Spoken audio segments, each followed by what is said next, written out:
এ কই রে ভাইপো?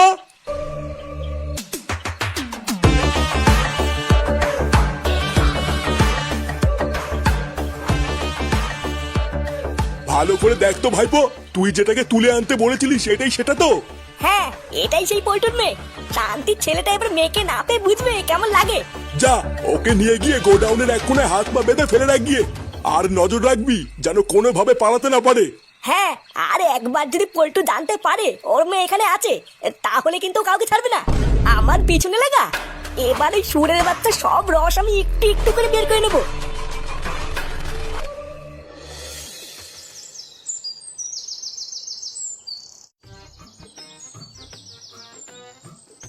এই তো ঠাকুরপো, এই জামাটা পুরো তোমার গায়ে ফিট হয়েছে, হেভি মানাচ্ছে গো। কি বলছি কি বৌদি? হ্যাঁ, আমার গায়ে মানাচ্ছে। হ্যাঁ গো, তোমার পল্টুদার এই জামাগুলো অনেকদিন ধরে ছোট হয়ে ঘরে পড়ে আছে। সেই কবে থেকে তোমার পল্টুদাকে বলছি এই জামাগুলো ফুটো ঠাকুরপোকে দিয়ে দাও, কিন্তু তোমার দাদার যা ভুলো মন, ওর তো মনেই থাকে না। হ্যাঁ, তা যা বলেছো, ওই জন্যই তো ভাবলাম আজকে তোমাকে ডেকে সব দিয়ে দেই। ভালো করেছো, ভালো করেছো। ওই তো আরো অনেক জামা পড়ে আছে, ওইগুলো একবার পরে দেখো ঠিক হয় কিনা। হ্যাঁ,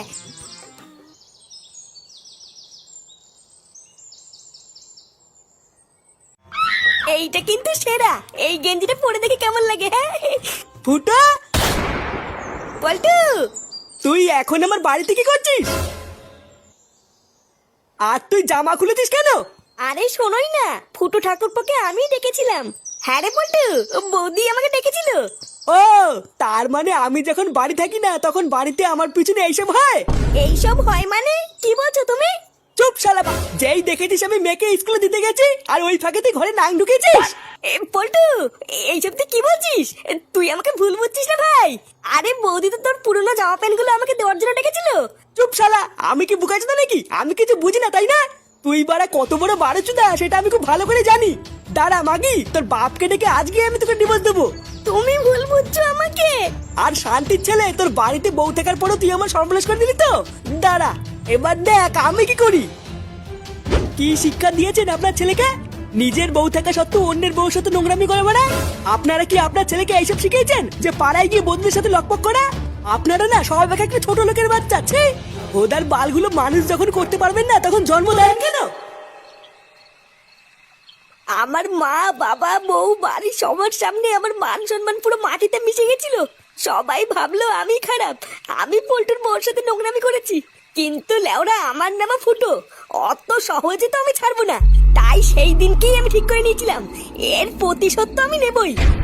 হ্যাঁ, খুব জটিল কেস রে ভাইপো।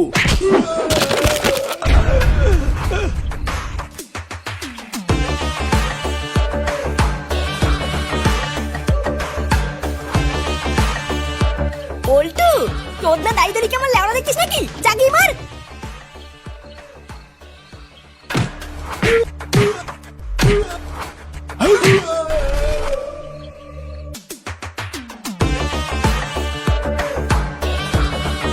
এই, তোর এত বড় সাহস!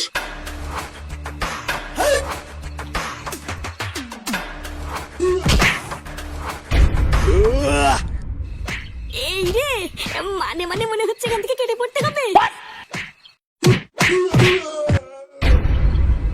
এই মেরেছে, তুই সবাইকে একাই মেরে ফেললি। হ্যাঁ, ভোদার বাল বাড়িতে কি খাস রে?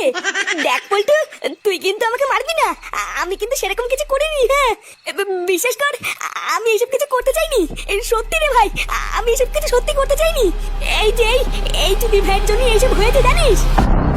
এ কি রে? ভুল করেছিস তুই। তোর আর আমার মাঝখানে আমার মেয়েকে টেনে এনে খুব ভুল করেছিস।